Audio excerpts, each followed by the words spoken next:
I am Professor Sanjay Demat. In coming days, I am going to explain you different concepts. Students who are preparing for UPSC, MPSC and other competitive exams, they often face the problem of concept clarity. And in days to come, in my series of videos, I will explain you different concepts in simple words. In that series, this is my first lecture, just listen it. Today I am going to explain you the correlation between density, gravity and weight. Many students are not knowing that our weight is different at different places.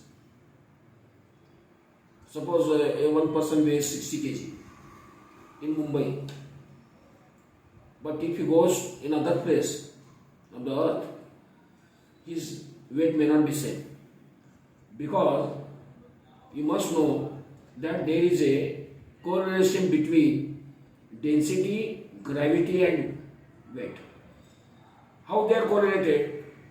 Density is directly related to gravity and gravity is directly related to weight. It means more the density, more the gravity, and more the gravity, more the weight. And this is the actual expression of that.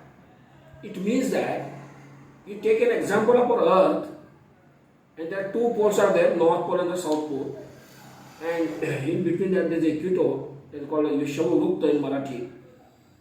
If person moves from the north pole to the equator, his weight goes and increases or decreases.